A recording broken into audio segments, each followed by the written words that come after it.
আম্মাজান আয়েশা সিদ্দিকা রাদিয়াল্লাহু তাআলা আনহা ডাক দেওয়া, দুনিয়ার মানুষেরা শুনো, মানুষের একটা সূর্য আছে, আমি আয়েশারও একটা সূর্য আছে। মানুষের সূর্যের চাইতে আমি আয়েশার সূর্যের দাম অনেক বেশি। মানুষের যে সূর্য আছে ওই সূর্য প্রত্যেক দিন ফজরের পর উদিত হয়, আর আমি আয়েশার একটা সূর্য আছে প্রত্যেক দিন এশারের নামাজের পর আমার ঘরে উদিত হয়। আয়েশা সিদ্দিকা রাদিয়াল্লাহু তাআলা আনহা ডাক দেওয়া, আর দুনিয়ার মানুষেরা শুনো, আমার সূর্য পাওয়ার কত বেশি। আমি সেলাইয়ের কাজ করতাম, অনেক সময় সুই আমার কাছ থেকে হারায় যাইত, অনেক সময় আবার সুইচের ছিদ্র দিয়ে সুতা ঢুকাইতে পারতাম না। আম্মাজান আয়েশা সিদ্দিকা রাদিয়াল্লাহু তাআলা আনহা ডাক দেওয়া, আর দুনিয়ার মানুষেরা শুনো, আমার রাসূল এত সুন্দর ছিলেন, প্রত্যেক দিন এশারের নামাজের পরে আমার রাসূল সাল্লাল্লাহু আলাইহি ওয়াসাল্লাম আমার ঘরের মধ্যে আগমন করতে। রাসূলের চেহারা এত সুন্দর ছিল গো, যখন আমার ঘরের মধ্যে রাসূল প্রবেশ করতেন, আমার ঘরের মধ্যে কোনো বাতি থাকতো না, আমার ঘরের মধ্যে কোনো কবি থাকতো না, আমার ঘরের মধ্যে কোনো আলোর ব্যবস্থা নাই। যেই সময় আমার নবী, বিশ্ব নবী রাহমাতুল আলামিন আমার ঘরে প্রবেশ করতেন, আমি তখন সুইচের ছিদ্র দিয়া সুতা ঢুকাইতে পারতাম। মুসলমান সাহাবায়ে কেরাম যেভাবে ঈমান এনেছে, ওইভাবে আমাদের ঈমানও আনতে হবে। ঈমান এনেই শুধু শেষ না, ঈমানের উপরে অটল থাকতে হবে। সাহাবায়ে কেরাম যত কষ্টের শিকার হয়েছে, যত নির্যাতনের শিকার হয়েছে, ওই নির্যাতন করার পরও সাহাবায়ে কেরাম কিন্তু ঈমান ছাড়ে নাই। কিন্তু আমরা এমন বড় ঈমানদার, 5 টাকার কারণে আমাদের ঈমান চলে যায়। সাহাবায়ে কেরাম জীবন দিতে রাজি, ঈমান ছাড়তে রাজি না। আমরা 10 টাকা পাইলে ঈমান ছেড়ে দেই। এটা হলো সাহাবায়ে কেরামদের ঈমান, আর এটা হলো আমাদের ঈমান। 1 কাপ চা যদি খায়, ওই চার বিনিময়ে ঈমান বিক্রি হয়ে যায়। একটা পান খাইলে পানের বিনিময়ে ঈমান বিক্রি হয়ে যায়। একটা সিগারেট যদি পায়, ওই সিগারেটের বিনিময়ে তার ঈমানটা চলে যায়, ঈমান বিক্রি করে দেয়। ও মুসলমান, এইভাবে ঈমান আনলে হবে না, ঈমানের উপর ইস্তেকামত থাকতে হবে, অটল থাকতে হবে। সাহাবায়ে কেরাম যেভাবে ঈমানের উপর অটল থেকেছে, আবু বকর রাদিয়াল্লাহু তাআলা আনহু যেভাবে ঈমানের উপর অটল থেকেছে, ওই আবু বকরের মতো ঈমান আনতে হবে। উমর রাদিয়াল্লাহু তাআলা আনহু এত বিশাল বড় পালোয়ান ছিলেন, আরবের বুকে উমর রাদিয়াল্লাহু তাআলা আনহুর মতো বড় পালোয়ান হয় না। উমরের সামনে দাঁড়ানোর মতো কোনো নেতা নাই, কোনো বীর নাই, তারপরও এত শক্তিশালী উমর আমার রাসূল বিশ্ব নবীর কদমের মধ্যে মাথাটা ঝুঁকাইয়া দিয়েছে। ঈমান গ্রহণ করে আল্লাহর রাসূলকে নেতা হিসেবে মেনে নিয়েছে। কিন্তু আমাদের সমাজের মধ্যে এমন কিছু লোক আছে, তার নেতাগিরি চলে যাবে, এই জন্যে সে ঈমানের উপরে ইস্তেকামত থাকতে পারে না। নেতাগিরি চলে যাবে, এই জন্য আলেমের কথা শুনতে পারে না। নেতাগিরি চলে যাবে, এই জন্যে কোরআনের বিধানের উপর সে আমল করে না। আমলটা করলে যদি নেতাগিরি চলে যায়, আলেমদের কথা শুনলে যদি আলেম আমার বড় হয়ে যায়, তাহলে তো আমার নেতাগিরি চলে যাবে। এই জন্য অনেক বড় বড় নেতা আছে, নেতাগিরি ধরে রাখার কারণে আলেমের কথা শুনে না, আলেমদেরকে দাম দেয় না। আলেমকে যদি দাম দেয়, আলেম যদি বড় হয়ে যায়, আমি তো ছোট হয়ে যাব, আমার নেতাগিরি চলে যাবে। মুসলমান হযরত বেলাল রাদিয়াল্লাহু তাআলা আনহু যেভাবে ঈমান এনেছেন, ওইভাবে ঈমান আনতে হবে। এমন কোন নির্যাতন নাই যে নির্যাতন বেলালের উপরে করা হয় নাই। সমস্ত নির্যাতনের স্ট্রিম রোলার চালিয়ে দিয়েছে বেলালের উপরে।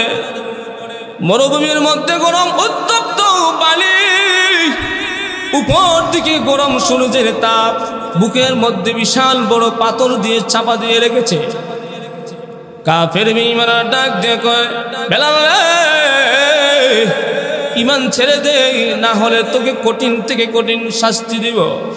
বেলাল রাদিয়াল্লাহু তাআলা ডাক দিয়ে বলে, ও কাফের বেঈমানেরা, আমাকে যতই নির্যাতন করো না কেন, আমাকে যতই শাস্তি দেও না কেন গো, আমার জীবন যদি চলে যায় তারপরও আল্লাহর কসম করে বলি, আমি একটু সময়ের জন্য ঈমান থেকে বিচ্ছিন্ন হতে পারি না।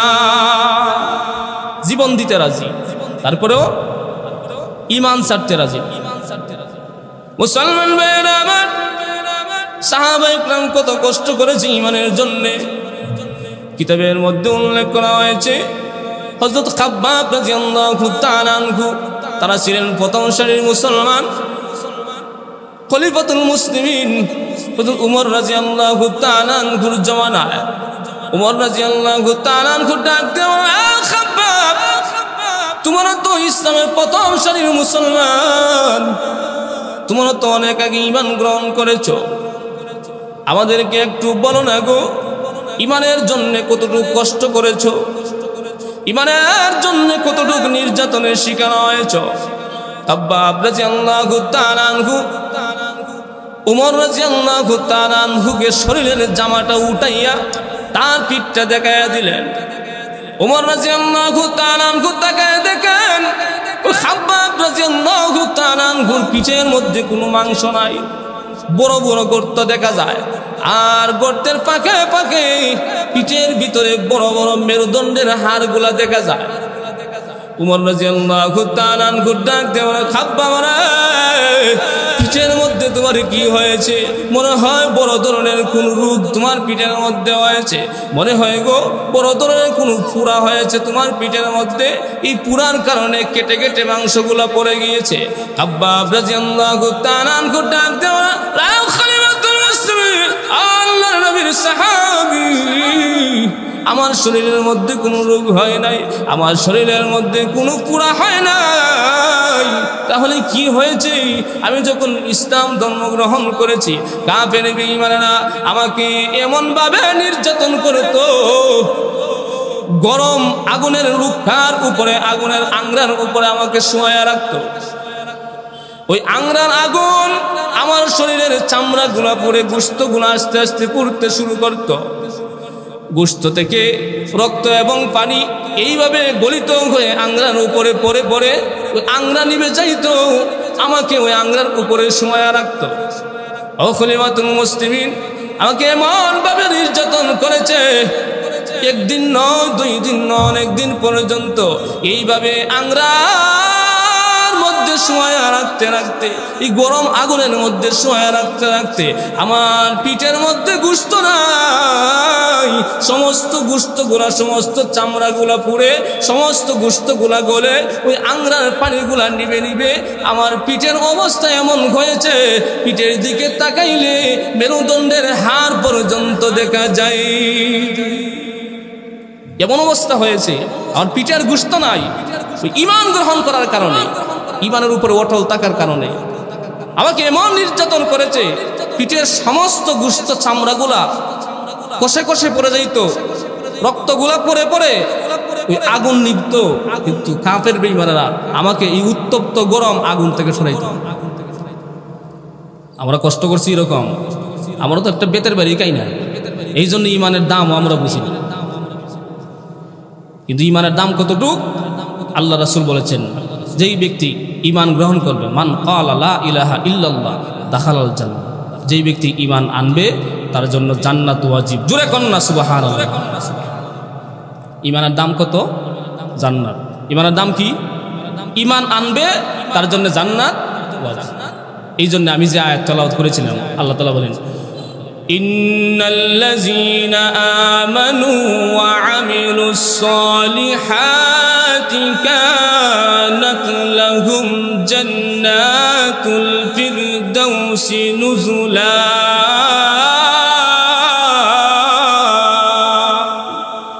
আল্লাহ তাআলা বলেন, ইন্নাল্লাযীনা আমানু ওয়া আমিলুস সালিহাত, যার ঈমান আনবে তার পাশাপাশি আমল করবে, ওয়া আমিলুস সালিহাত, ঈমান এনেই শেষ নয়, ওই ইমানের পাশাপাশি আমল করতে হবে। যারা ইমান আনবে ওয়া আমিলুস সালিহাত এবং নেক আমল করবে, আল্লাহ তাআলা বলেন তাদেরকে জান্নাতুল ফেরদাউসের মেহমান বানাইবেন। জুরে কোন সুবহানাল্লাহ। এমন একটা জান্নাত, এমন একটা জান্নাত আল্লাহ তাআলা বলেন যে জান্নাতের তলদেশ দিয়ে নহর প্রবাহিত হবে। আর এমন একটা বাগান, এমন একটা ঘর, যেই জান্নাতে প্রবেশ করলে ওই বান্দা বান্দিরা জীবনে কখনো জান্নাত থেকে বের হওয়ার চিন্তা ফিকির করবে না। আমারও তো কোনো একটা জায়গায় যদি বেশিক্ষণ থাকি চিন্তা করে জায়গাতে বের হই, বসে থাকতে থাকতে আর ভালো লাগে না, হয় কি হয় না? কিন্তু জান্নাত এমন একটা জায়গা, আল্লাহ তাআলা বলে এখানে যারা প্রবেশ করবে বের হওয়ার কোনো চিন্তা ধারণাও করবে না। এবং জান্নাতে যাওয়ার ইচ্ছা কার কার আছে? হাত তুলে দেখাই দিত। আল্লাহ তাআলা আমাদের সবাইকে জান্নাতের জন্য কবুল করুন। জোরে বলে আমি। আমার ভাইয়েরা, জান্নাতে যেতে হলে দুইটা জিনিস লাগবে। কয়টা জিনিস? একটা হলো ইমান, আর একটা হলো নেক আমল। ইমান আনবেন, সাথে সাথে নেক আমল করবেন, আল্লাহর তৈরি জান্নাত আপনার জন্য ওয়াজিব। মুসলমান আমার নবী বিশ্ব নবী রাহমাতুল লিল আলামিন সাহাবায়ে কেরামদের মজলিসের মধ্যে বসে এইভাবে সাহাবায়ে কেরামদেরকে নিয়ে ওয়াজ নসিহত করতে শুরু করে দিয়েছেন। সাহাবীরা রে, ঈমান গ্রহণ করবে আর সাথে সাথে নেক আমল করবে, ঈমানের উপর ইস্তেকামত থেকে নেক আমল করবে, আল্লাহর তৈরি জান্নাত তোমাদের জন্য ওয়াজিব হয়ে যাবে। আল্লাহর রাসূল বিশ্ব নবী রাহমাতুল লিল আলামিন সাহাবায়ে কেরামদের সামনে বসে যখন ওয়াজ করতেন, নসিহত করতেন, সাহাবায়ে কেরাম শুধু শুনতো তেমন না, কাফের বেঈমানরা এসে ভিড় জমায়া আল্লাহর নবী বিশ্ব নবী রাহমাতুল লিল আলামিনের ওয়াজ নসিহত শুনতো, তেলাওয়াত শুনতো। তেলাওয়াত শুনে শুনে কাফের বেঈমানরা মুসলমান হয়ে যেত। ওয়াজ নসিহত শুনে শুনে কাফের বেঈমানরা মুসলমান হয়ে যেত। আল্লাহর নবী বিশ্ব নবী যখন বলেছেন, ও সাহাবীরা, ও মানুষেরা শুনো, যারা ঈমান গ্রহণ করবে, আল্লাহ তাআলা বলেছেন ঈমানের পাশাপাশি যারা নেক আমল করবে, আল্লাহর তৈরি জান্নাত তাদের জন্য ওয়াজিব হয়ে যাবে। এই মজলিস থেকে এক সাহাবী উঠে ডাক দিয়ে বলে, ও বিশ্ব নবী রাহমাতুল লিল আলামিন, আমি যদি ঈমান গ্রহণ করি গো, তাহলে আমার জন্য কি জান্নাত ওয়াজিব হয়ে যাবে? কিতাবের মধ্যে ওই সাহাবীর নাম এসেছে বারা ইবনে আযিব রাদিয়াল্লাহু তাআলা আনহু। বয়স বেশি না, অল্প বয়স, 10 থেকে 12 বছর হবে। এই অল্প বয়সের সাহাবী, ওই ব্যক্তি সেই সময় কাফের ছিল। আল্লাহর রাসূলকে ডাক দিয়ে বলেন, ওগো বিশ্ব নবী, আমি যদি ঈমান গ্রহণ করি তাহলে আমার জন্য কি এরকম একটা জান্নাত থাকবে? আল্লাহর নবী বলেছেন অবশ্যই জান্নাত থাকবে। ওই সাহাবী ডাক দিয়ে বলেন, ইয়া রাসূলুল্লাহ, ইয়া হাবিবাল্লাহ, আপনার কথা যদি সত্যি হয়, আপনার কথা যদি সঠিক হয়, আপনি যে ওয়াদা করেছেন এই ওয়াদা যদি সঠিক থাকে গো, তাহলে আমি কালিমা পড়ে মুসলমান হয়ে যাব। ওয়াদা সঠিক থাকার মানে কি? আমাদের সমাজে অনেক মানুষে ওয়াদা দেয় কিন্তু ওয়াদা পূরণ করে না। আছে না নাই? জোরে কথা বলেন, কম না বেশি? ওই সাহাবী ডাক দেন, ইয়া রাসূলুল্লাহ, ইয়া হাবিবাল্লাহ, ওগো বিশ্ব নবী, আপনার ওয়াদা মোতাবেক আমি কিন্তু ঈমান গ্রহণ করব, কিন্তু কিয়ামতের ময়দানে আপনি যদি বলেন আমি তো বলেছিলাম ঈমান আনলে নেক আমল করলে জান্নাত পাওয়া যাবে, এখন আল্লাহ জান্নাত দেয় নাই, এখন আমার কি করার আছে? তাহলে তো ওয়াদা সঠিক থাকবে না। আল্লাহ রাব্বুল আলামিন ডাক দিয়ে জানাই দিয়েছেন, ওগো নবীজি, ওই সাহাবায়ে কেরামদেরকে আপনি শুনায়ে দেন, ইন্নাল্লাযীনা আমানু ওয়া আমিলুস সালিহাত কানাত লাহুম জান্নাতুল ফিরদাউসি নুজুলা খালিদিনা ফিহা লা ইয়াবগুনা আনহা ওয়ালা। ওগো বিশ্ব নবী রাহমাতুল লিল আলামিন, ওই ওই সাহাবা একরামদেরকে জানায় দেন, তারা যদি সত্যিকার ভাবে ঈমান আনে আর সাথে যদি নেক আমল করে, আমি আল্লাহ রাব্বুল আলামিন ওয়াদা দিলাম মৃত্যু হওয়ার সাথে সাথেই ওই সমস্ত বান্দাদেরকে আমি বিনা হিসাবে জান্নাতুল ফেরদাউসের মালিক বানায়া দিব। মুসলমান ভাইরা আমার, আল্লাহ রাব্বুল আলামিন যখন ওয়াদা দিয়েছেন, বিশ্বনবী ডাক দিয়ে বলে, সাহাবাগণ সকলের জন্য আল্লাহর একই বিধান। ওই সাহাবী দাঁড়ায় গেছে, ওগো নবীজি, তাহলে এই কথা যদি সঠিক হয়, আমার মরণের পরে যদি আমি জান্নাত পেয়ে যাই, তাহলে আমি এখনই পড়ে নিলাম লা ইলাহা ইল্লাল্লাহু মুহাম্মাদুর রাসূলুল্লাহ। কালমা পড়ে মুসলমান হয়ে গেছে। আল্লাহর নবী বিশ্ব নবী নতুন নাম বারা ইবনে আযিব দিয়ে দিয়েছেন। মুসলমান যখন হয়ে গিয়েছে, কাফিরি বেশভূষা চেঞ্জ করে শরীরের মধ্যে লম্বা জামা লাগায় দিয়েছে, মাথার মধ্যে টুপি উঠে গেছে, সুন্নতি পোশাক পরিধান করে কালমা পড়ে মুসলমান হয়ে যখন তার এলাকার মধ্যে চলে গেছে, যেই মাত্র এলাকায় প্রবেশ করেছে, এলাকার বড় বড় নেতারা, বড় বড় লিডাররা তাকায় দেখি এই 10-12 বছরের বাচ্চাটা ঈমান গ্রহণ করেছে। ডাক দিয়া বলে, কিরে, আমাদেরকে না জানিয়ে তুই কেন মুহাম্মদের কাছে গেলে? মুহাম্মদের বেশভূষা পোশাক পরিধান করে আসলে? ওই ছেলেকে ধমক দেওয়া শুরু করেছে। অনেক শাসানোর পরে ওই লিডাররা ডাক দিয়ে বলেন, তোর শরীরের মধ্যে যে জামা কাপড় তুলেছ, যে জামা কাপড় পরিধান করেছ, ওই জামা কাপড়টা এখন খুলে ফেলতে হবে, আবার কুফরিতে লিপ্ত হতে হবে, ঈমানটা ছেড়ে দিতে হবে। ওই বারা ইবনে আযিব ডাক দিয়ে বলেন, নেতা নেত্রীরা শুনো, আমাকে যদি নির্যাতন করো, আমাকে যদি হত্যা করো, আমার জীবন যদি চলে যায় গো, আল্লাহর কসম করে বলি আমি ঈমান ছাড়তে রাজি না।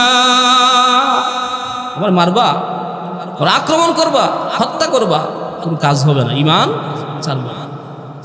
নেতা নেত্রী তাকায় দেখে, অল্প বয়সের তো, এখন তো বিবেকে কাজ করে না, আবেগে কাজ করে। এখন তাকে মাইরা লাভ নাই, তার মার কাছে গিয়া মাকে শাসানো শুরু করেছে। আপনার ছেলে আমাদেরকে না জানাইয়া ধর্ম গ্রহণ করেছে, মুহাম্মদের বেশভূষা ধারণ করেছে, আপনার ছেলেকে বলবা সে যেন মুহাম্মদের দরবারে না যায়, সে যেন আবার কুফরিতে লিপ্ত হয়, এই ঈমান যেন ছেড়ে দেয়। এই মা ডাক দিয়ে বলে, আচ্ছা ঠিক আছে, আমার ছেলেকে শাসাতে হবে না, তোমরা শাসন করতে হবে না, আমার ছেলে বাড়িতে আসলে আমার ছেলেকে বুঝাইয়া সুন্দরভাবে আমি মুহাম্মদের দরবার থেকে ফিরে আসবো। আমি যদি বলি তাহলে আমার ছেলে আর মুহাম্মদের দরবারে যাবে। কিতাবের মধ্যে উল্লেখ করা হয়েছে, ওই বারা ইবনে আযিব রাদিয়াল্লাহু তাআলা যখন বাড়িতে গিয়েছে, তার মা ডাক দিয়ে বলে, সন্তান রে, শুনেছি তুমি নাকি মুহাম্মদের দরবারে যাও। হ্যাঁ, মুহাম্মদের দরবারে যাই। তুমি নাকি কালমা পড়ে মুসলমান হয়ে গেছো। হ্যাঁ, আমি কালমা পড়ে মুসলমান হয়েছি। মা ডাক দিয়ে বলে, সন্তান, আজকের পর থেকে তুমি আর মুহাম্মদের দরবারে যাবা না, আজকের পর থেকে তুমি ঈমান ছেড়ে দিবে। আমি মা তোমাকে হুকুম করতেছি, অর্ডার করতেছি, আজকের পর থেকে তুমি মুহাম্মদের দরবারে যাবে না।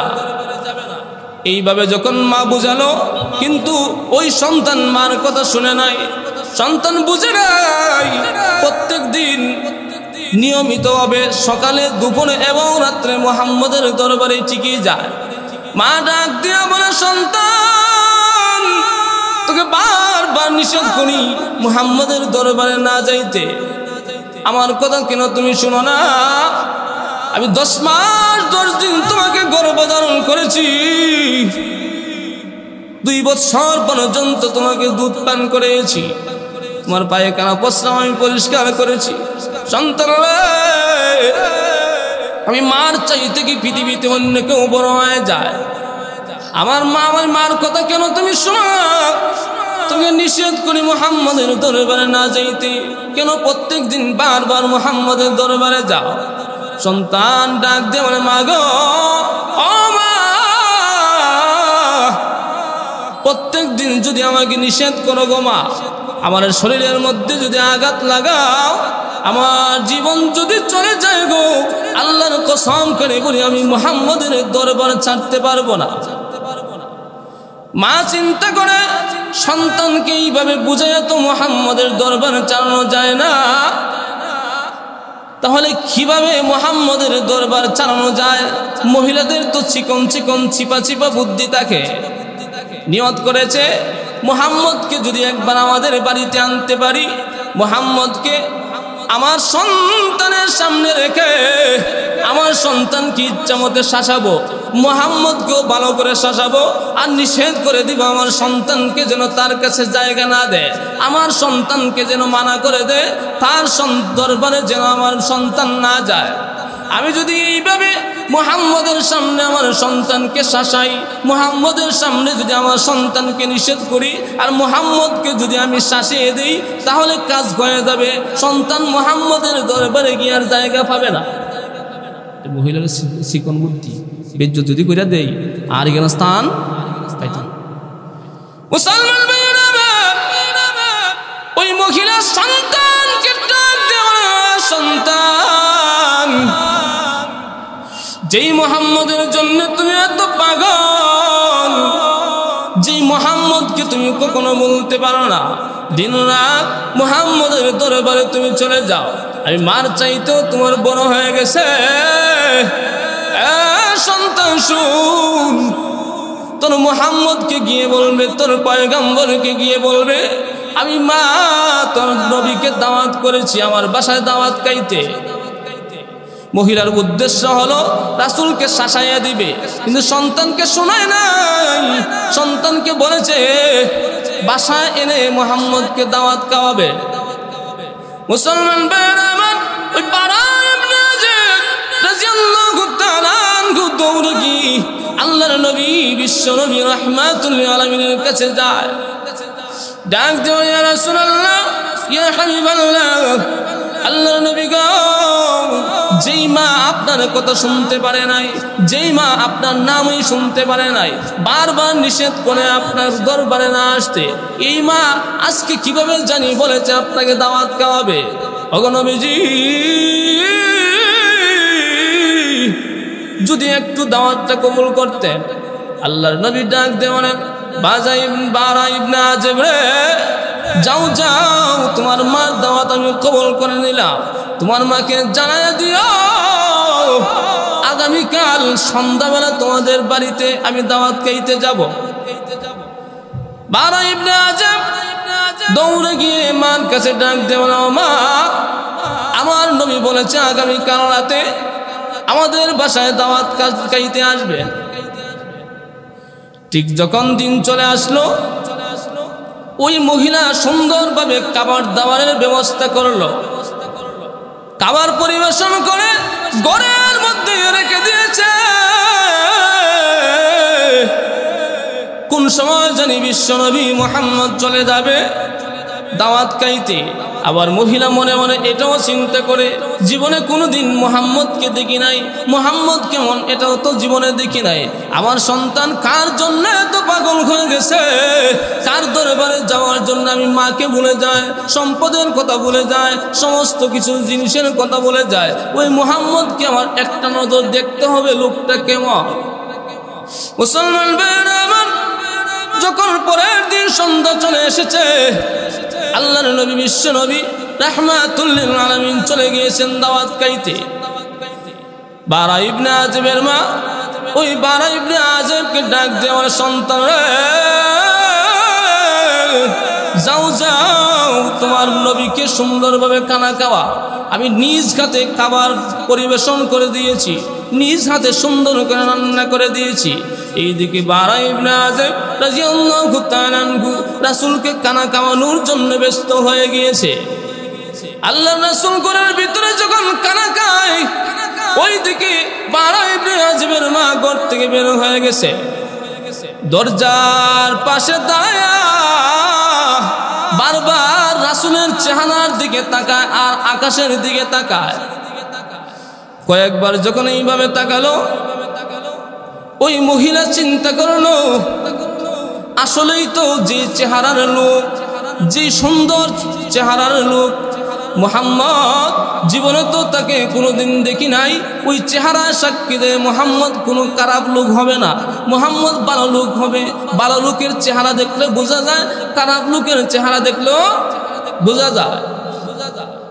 বারা ইবনে আযিব রাদিয়াল্লাহু তাআলা আনহু ওই জিনিসটা যখন লক্ষ্য করেছে, দৌড় দিয়ে বের হয়েছে, ডাক দিয়ে বলে, মা গো,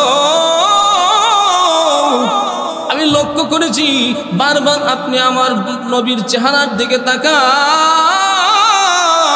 আবার আকাশের দিকে বারবার কেন তাকাও গো মা? বুঝতে পেরেছি মনে হয় তুমি আমার নবীকে জাদু করতেছ। আমার নবী যদি আমাদের বাড়ি থেকে কষ্ট পেয়ে চলে যায়, আমার নবী যদি কষ্ট পায়, আল্লাহ রব্বুল আলামিন আমার জন্য জান্নাত রেখে দিবে।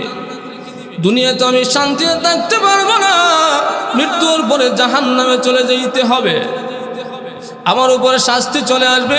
মা গো, আমার নবীর উপরে আপনি জাদু করবেন না। যেই মাত্র এই কথা বলেছে, ওই বারা ইবনে আযিবের মা ডাক দেওয়া, সন্তান,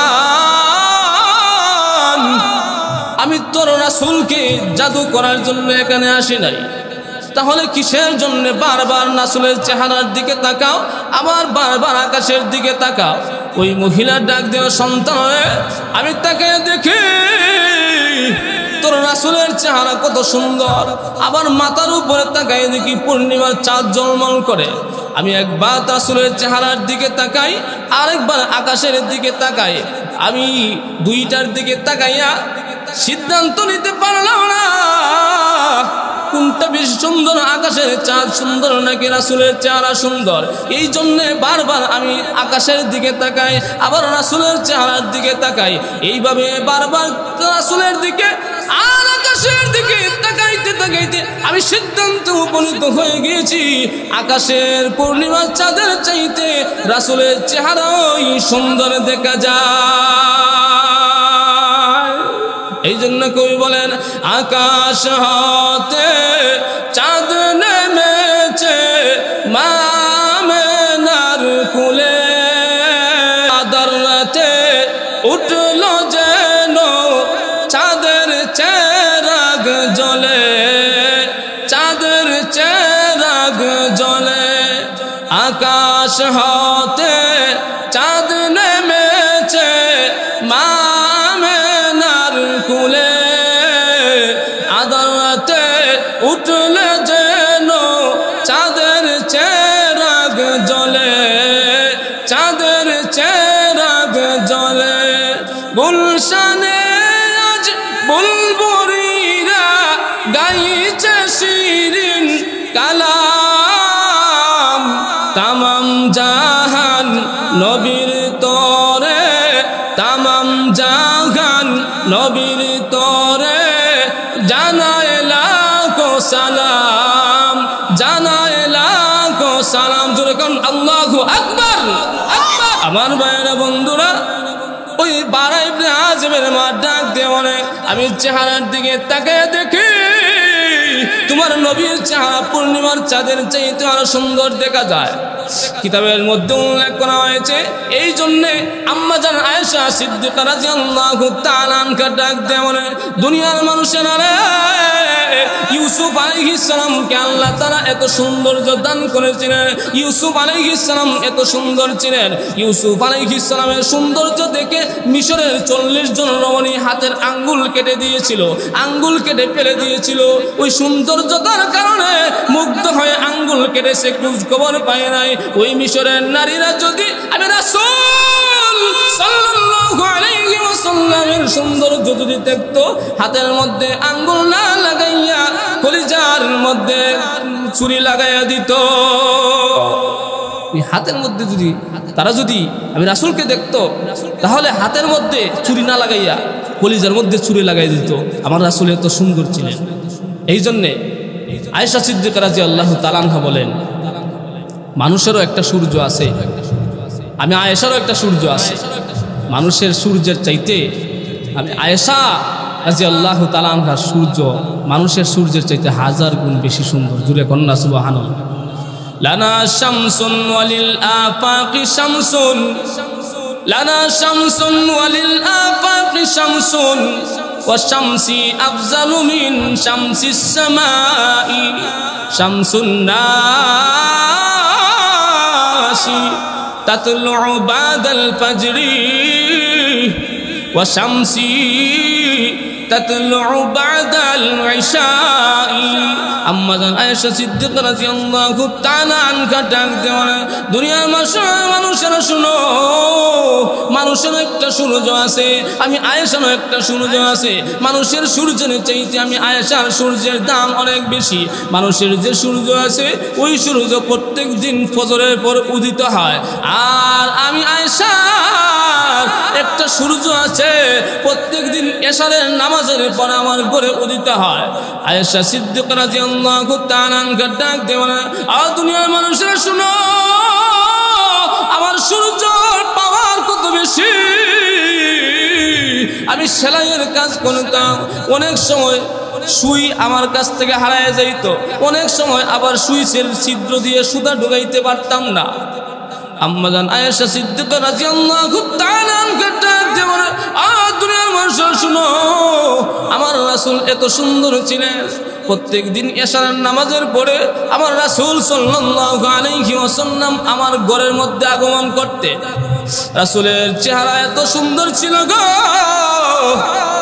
যখন আমার ঘরের মধ্যে রাসূল প্রবেশ করতেন, আমার ঘরের মধ্যে কোনো বাতি থাকতো না, আমার ঘরের মধ্যে কোনো কুবি থাকতো না, আমার ঘরের মধ্যে কোনো আলোর ব্যবস্থা নাই।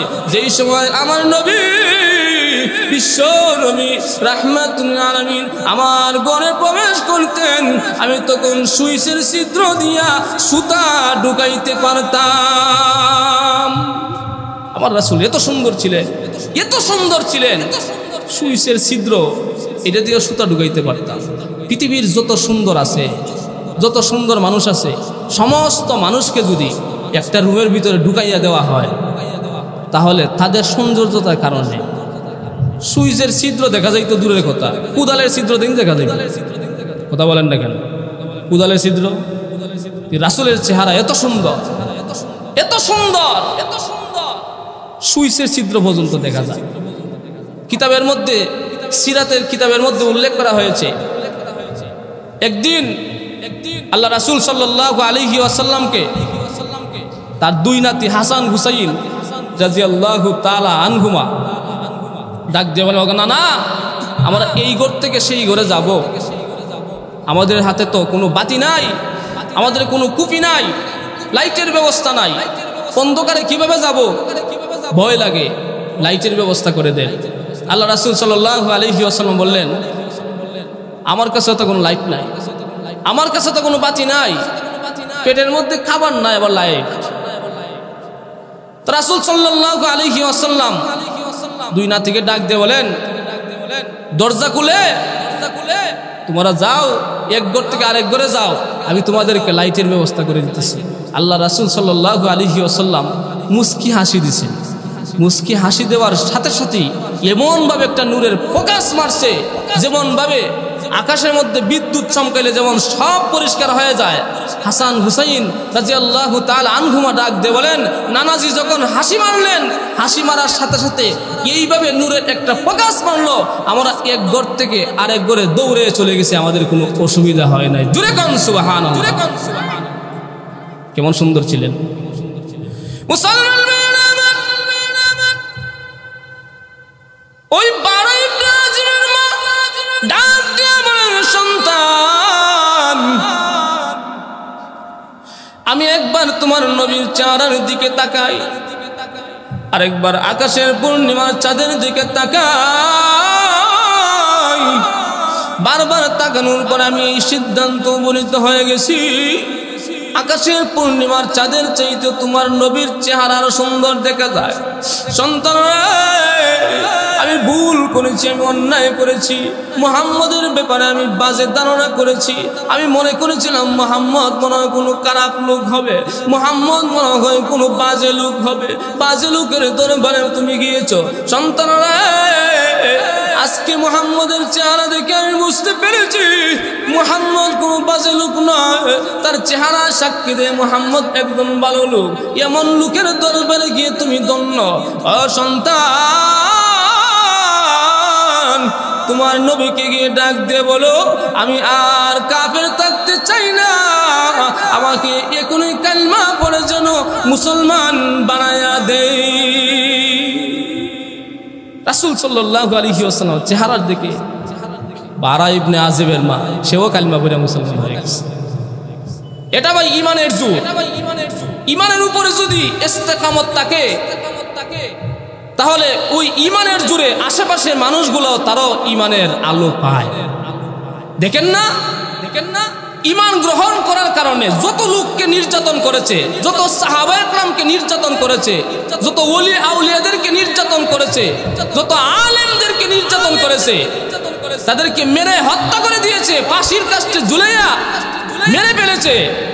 ঈমানদার কমে নাই, বরং আরো বাড়ছে। কারণ ঈমানদারকে যদি নির্যাতন করে, তার উপরে আক্রমণ চালায়, তাহলে ওই ঈমানের পাওয়ারে আরো অসংখ্য মানুষ মুসলমান হয়ে যায়। জুড়ে কোন কথা ঠিক কি ঠিক না? বেঈমানরা চায় ঈমানের বাতি নিভাইয়ে দিতে, বেঈমানরা চায় কোরআনের বাতি নিভাইয়ে দিতে। ঈমানদারদেরকে যদি মেরে ফেলে, আলেমদেরকে যদি মেরে ফেলে, তাহলে কোরআন ধ্বংস হয়ে যাবে। ঈমানদার যখন থাকবে না, তাহলে তার রাজ কায়েম করতে পারবে। এই জন্যে ঈমানকে দুনিয়া থেকে মিটাইয়ে দেওয়ার জন্যে, কোরআনকে দুনিয়া থেকে মিটাইয়ে দেওয়ার জন্যে সর্বপ্রথম আলেম ওলামার উপর আক্রমণ করে। কিন্তু ফলাফল কি দাঁড়ালো? আলেম ঠিকই আছে, কোরআন ঠিকই আছে, ঈমানদার ঠিকই আছে, কিন্তু নাস্তিক বেঈমানরা টিকে থাকতে পারে না। জুড়ে কোন ঠিক কি ঠিক না? এই জন্য ভাই আল্লাহ তাআলা বলেছেন, ঈমান আনার পরে যদি আমরা নেক আমল করি, ঈমানের পাশাপাশি যদি নেক আমল করি, শুধু ঈমান আনলেই হবে না, আবার ঈমান ছাড়া শুধু নেক আমল করলেই হবে না, ঈমানের সাথে নেক আমল করতে হবে। যদি ঈমানের সাথে নেক আমল করি, আল্লাহ তাআলা ওয়াদা দিয়েছেন মৃত্যুর পরেই আমাদের জন্য জান্নাত। আর আল্লাহ রাসূল হাদিসের মধ্যে বলছেন দুইটা জিনিস ওয়াজিব। দুইটা জিনিস কি? ওয়াজিব। যারা ঈমান ছাড়া মৃত্যুবরণ করবে তাদের জন্য জাহান্নাম, আর যারা ঈমানি হালতে নেক আমল নিয়ে মৃত্যুবরণ করবে তাদের জন্য জান্নাত ওয়াজিব। এতক্ষণ যে আলোচনা করেছি, আল্লাহ রাব্বুল আলামিন আমাদের সবাইকে আমল করার তৌফিক দান করে সকলে করি আমিন। ওয়া আখিরু দাওয়ানা আলহামদুলিল্লাহ।